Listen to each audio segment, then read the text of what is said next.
اللهم ارحمنا بالقرآن واجعله لنا إماما ونورا وهدى ورحمة.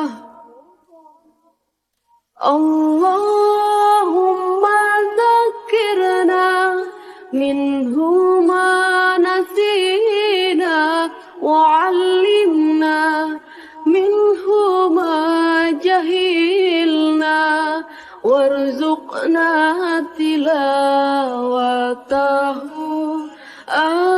آناء الليل وأطراف النهار